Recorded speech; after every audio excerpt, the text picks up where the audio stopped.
Coriace ak Quench Coriace ak Quench Quench a ngi ci suuf Coriace mu ngi ci kaw ndeysaan Quench ngemul jaune li Coriace ngay dóor Coriace ngay dóor le grand entraîneur moo koy indi lu mu tudd entraîneur bi koy indi lu mu tudd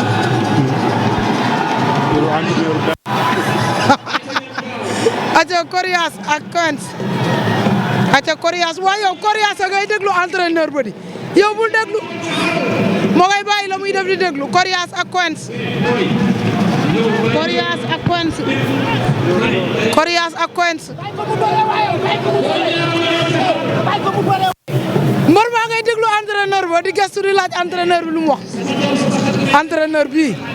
na bàyyi mbër mi bëre Coriace ak Quench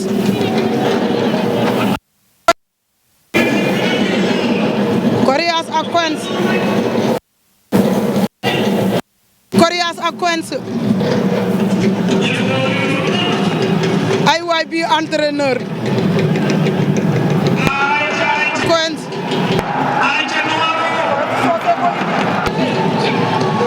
Fass la bokk moom Quench Coriace Guédiawaye Quench Fass Coriace ak Quench Coriace ak Quench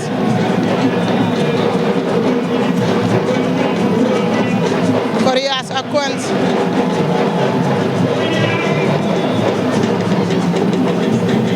Coriace ak Quench mu yaay ah Coriace ak Quench Coriace ak Quench Coriace ak Quench ndeysaan arbitre sifflé na mu ngay wax ak ñoom jénji ya dagg na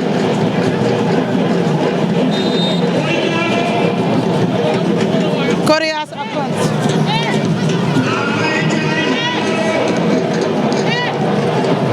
Coriace ak Quench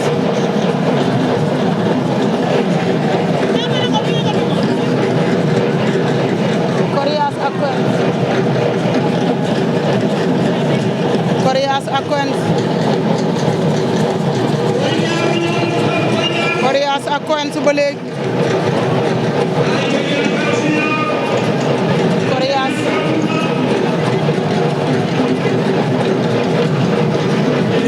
Coriace ak Quench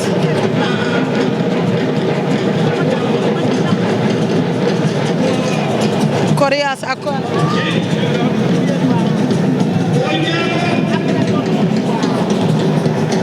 dafa dugg ci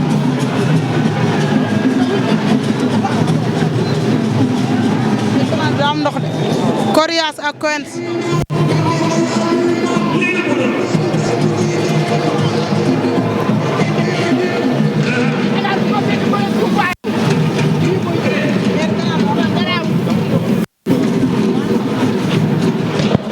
aca Coriace ak Quench ba léegi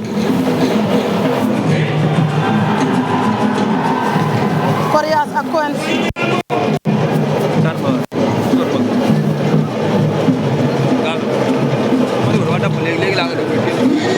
Coriace ak Quench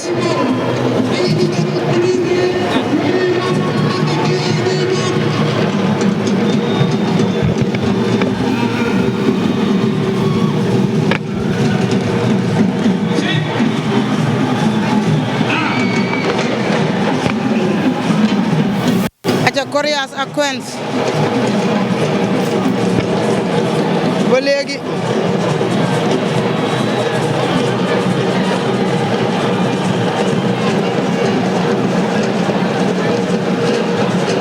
Coriace ak Quench Coriace tey lii kenn xamul lan mboot bañ na ñoom ñaar ñëpp seen ngemb yi ngembul Quench bi ah Quench booy defaral sa ngemb li Coriace ak Quench Coriace ak Quench la ilaha illallah waaw waaw Coriace daan na Coriace daan na julli na sujoot ñaari yoon aca deuxième combat de la soirée ci diggu géew c'est bon